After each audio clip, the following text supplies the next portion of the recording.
It all starts with a journey, a long one. Our ancestors, Homo sapiens, grew up in Africa. For hundreds of thousands of years, that was their world. They knew the land, the animals, and the dangers. Their bodies, especially their immune systems, were perfectly tuned to the African environment. They had defenses against the local bacteria, viruses, and parasites. They were survivors, hardened by their homeland. But humans are restless. We move. Around 60,000 to 70,000 years ago, small groups of these modern humans began to walk out of Africa. They entered the Middle East and then spread generation by generation across Asia and into Europe.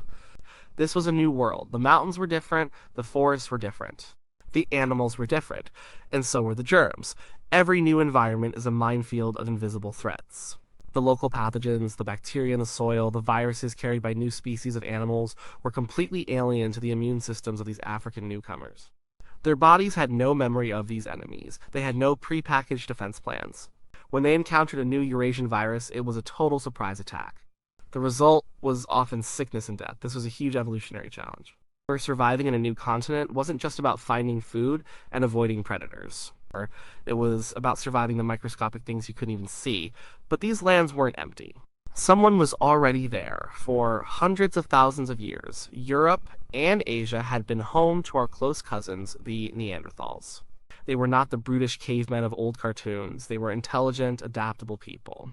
They made tools, they hunted large game, they controlled fire, and they cared for their sick and elderly.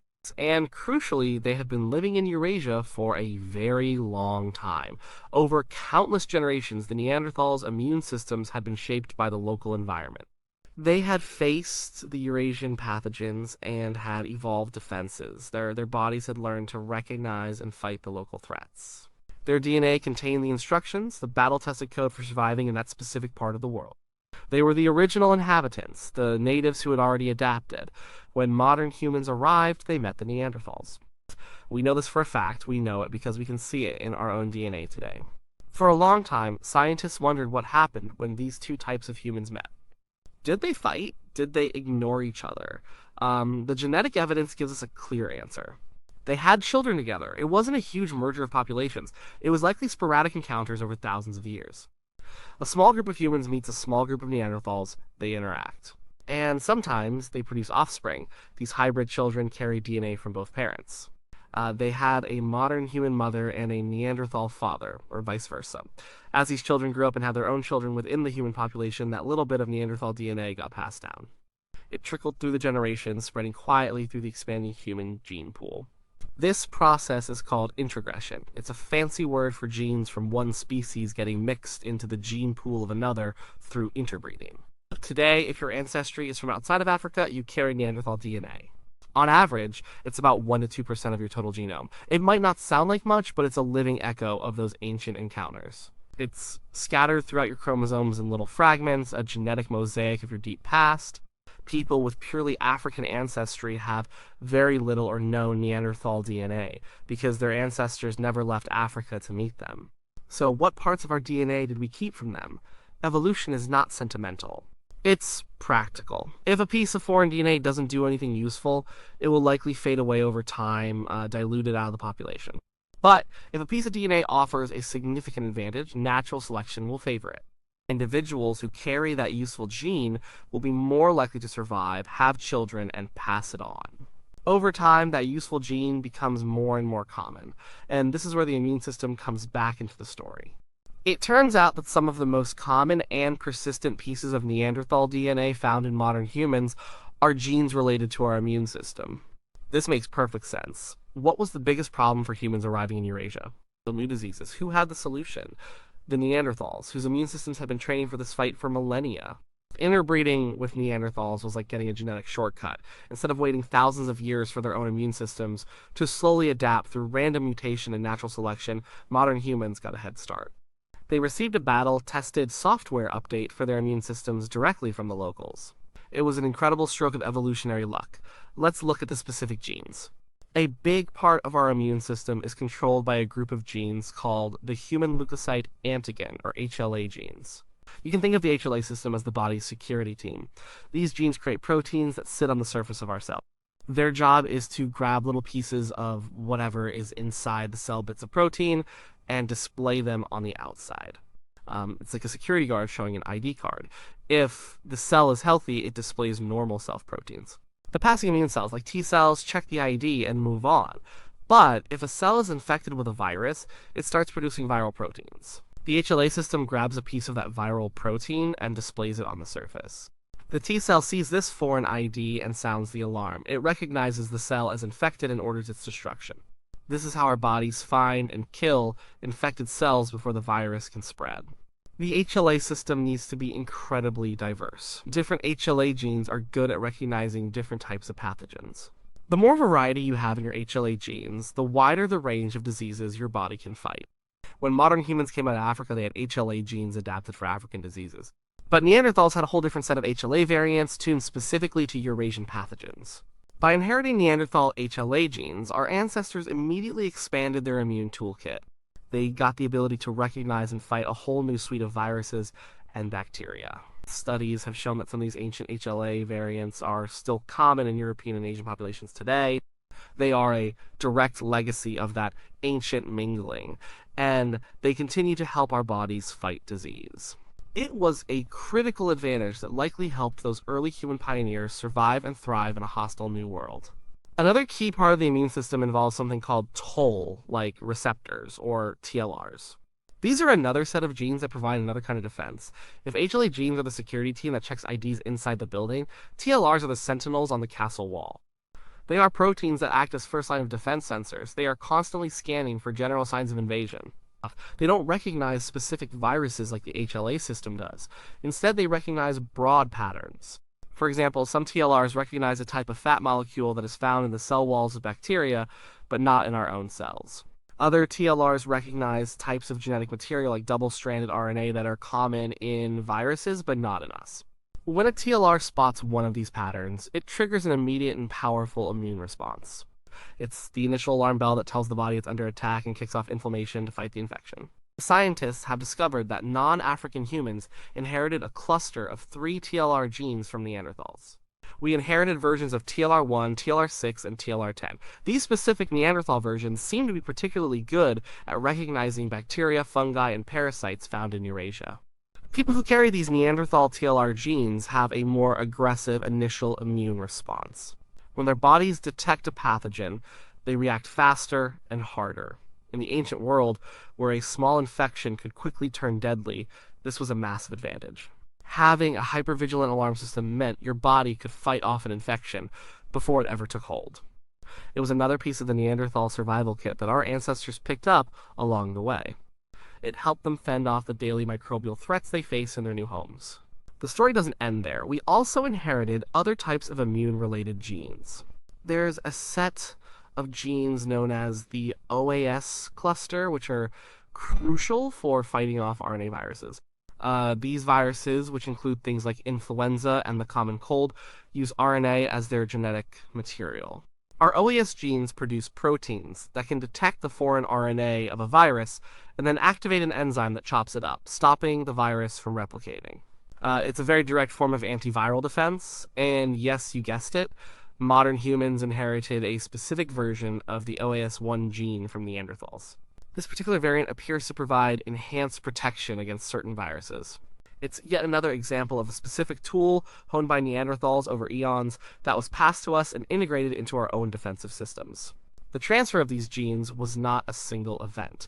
It happened with the HLA system, the TLR system, and the OAS system, among others. It shows a clear pattern. Our ancestors arrived, they were vulnerable, they interbred, and they picked up crucial genetic defenses that helped them survive. So, to answer the initial question, did our immune systems come from Neanderthals? No, not entirely. Our immune system is a complex and ancient system that's roots deep in our evolutionary history, long before Neanderthals existed. We came out of Africa with a fully functional, sophisticated immune system of our own. But what we got from Neanderthals was a critical upgrade package. It was a set of targeted adaptations for a specific place. It allowed our ancestors to adapt to a new continent much, much faster than they could have on their own. We didn't get a new car. We got a set of all-terrain tires and a supercharger for the car we already had. But evolution is all about trade-offs. There is no such thing as a free lunch. The very same immune genes that helped our ancestors fight off ancient pathogens have a dark side in the modern world.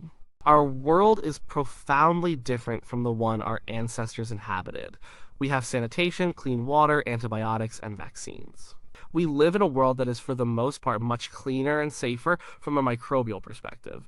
The Neanderthal immune genes we inherited, particularly the ones that code for a more aggressive and rapid response, can be a problem in this new context. In an immune system that is primed for a constant brutal war can become overactive when the war doesn't come.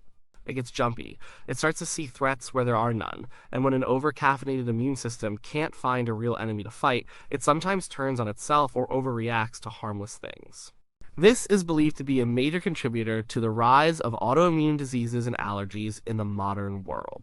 Take allergies, for example. An allergic reaction is basically the immune system massively overreacting to something harmless, like pollen, dust mites, or peanuts. The body mistakenly identifies this harmless substance as a dangerous invader and launches a full-scale inflammatory attack. The runny nose, itchy eyes, and constricted airways of an allergic reaction are the collateral damage of this friendly fire. Studies have shown that the Neanderthal TLR gene variants, the ones that create a hypervigilant first response, are strongly associated with a higher risk of developing allergies. In the ancient world, this aggressive response was great for fighting off a parasitic worm. In a modern city apartment, it just makes you miserable every spring. Your body is using a sledgehammer to crack a nut. It's a similar story for autoimmune diseases like Crohn's disease, lupus, and type 1 diabetes. In these conditions, the immune system mistakenly attacks the body's own healthy tissues. In Crohn's disease, it attacks the lining of the gut. In lupus, it can attack the skin, joints, and organs. It's a devastating case of mistaken identity, and while the causes of these diseases are complex, with many genetic and environmental factors at play, evidence suggests that having a more trigger-happy immune system, partly thanks to our Neanderthal inheritance, can increase the risk. The very system that protected our ancestors from ancient plagues now contributes to chronic, debilitating modern illnesses. This double-edged sword was never more apparent than during the recent COVID-19 pandemic. As scientists raced to understand why the virus affected people so differently, they made a startling discovery. They found a large chunk of DNA on chromosome 3 that was a major risk factor for severe COVID-19, leading to hospitalization and respiratory failure.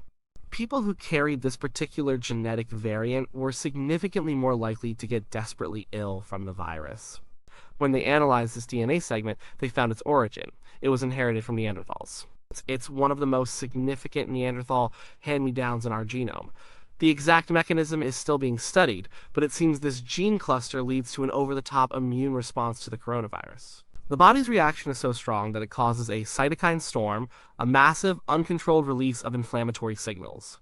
This storm doesn't just damage the virus, it causes severe damage to the patient's own lungs and other organs. It's the immune system's panicked overreaction that proves to be fatal, not necessarily the virus itself. It is a stark and tragic irony. A piece of DNA that was likely kept in our gene pool for 60,000 years because it helped our ancestors fight off some other ancient virus turned out to be a major liability when a new, specific virus came along. It shows how an evolutionary advantage in one context can become a disadvantage in another. Our ancient past is not just a curious story, it has life or death consequences for us today. And the story is even bigger than just the Neanderthals. They weren't the only other archaic humans on the planet. While Neanderthals occupied Europe and Western Asia, another group, the Denisovans, lived in Eastern and a part of South Asia. We know much less about them because their fossil record is incredibly sparse, just a few teeth and a finger bone found in a Siberian cave. But we have their DNA. Scientists were able to extract a full genome from that tiny finger bone. When they compared the Denisovan genome to modern humans, they found another story of interbreeding. Modern humans moving through Asia met and mixed with Denisovans. Today, people of East Asian and particularly Melanesian and indigenous Australian descent carry significant amounts of Denisovan DNA, up to 5 or 6% in some populations. And just like with the Neanderthals, some of the most beneficial genes we got from Denisovans are related to the immune system. Certain HLA variants and other immune genes in these populations trace their origin back to Denisovans, providing tailored defenses for the specific pathogens of Asia and Oceania. It seems our ancestors used the strategy of adaptive introgression wherever they went. They were not genetic purists, they were survivors, they arrived in new lands, met the locals who were already adapted, and through interbreeding, borrowed their best genetic tricks. Perhaps the most famous example of a Denisovan gift has nothing to do with the immune system, but it perfectly illustrates the principle. Native Tibetans are famous for their ability to live and thrive at extremely high altitudes, where the oxygen levels are dangerously low. For most people, being at that altitude for a long time can cause serious health problems. But Tibetans are fine. It turns out they have a special version of a gene called EPAS1, which helps their bodies use oxygen more efficiently in a low oxygen environment. This version of the EPAS1 gene is not found in other human populations. Its origin? It's an almost perfect match for the Denisovan version of the gene. The story is clear. As the ancestors of modern Tibetans moved onto the high Tibetan plateau, they met Denisovans, or a human group carrying Denisovan DNA who had been living there for a long time and had already adapted. Through interbreeding, the modern humans picked up this high-altitude gene. It gave them such a massive survival advantage that it quickly swept through the population. It's a perfect case study of how borrowing genes from archaic humans helped us conquer some of the most extreme environments on Earth. So what does this all mean for us? It means we are hybrids. Our species, Homo sapiens, is not a pure lineage. We are a blend. The story of our expansion across the globe is not a simple story of replacement, where we just wiped out everyone we met. It's a more complex, more interesting story of interaction, of mixing, and of genetic inheritance. We carry the ghosts of these other humans inside every cell of our bodies. Our immune system is a living museum of this history. The core of it was built in Africa, but as our ancestors traveled the world, they added new exhibits. They picked up a Neanderthal wing for surviving Europe and a Denisovan wing for surviving Asia. Each edition provided new tools and new defenses. It made us more resilient, more adaptable, and ultimately more successful as a global species. But the museum is old. Some of the exhibits, while priceless in their day, are a bit hazardous by modern standards. The powerful Neanderthal alarm systems that once protected us from sepsis now contribute to our allergies. The aggressive antiviral defenses that fought ancient plagues can make us more vulnerable to a modern one. Our health and our sickness today are deeply intertwined with these encounters that happened tens of thousands of years ago on the plains and in the forests of an ancient Earth. Understanding this legacy is becoming increasingly important for medicine. Knowing a person's genetic background, including their archaic ancestry, could help doctors predict their risk for certain autoimmune diseases or how they might react to a viral infection. It adds another layer of complexity to the idea of personalized medicine. Your DNA doesn't just tell the story of your parents and grandparents.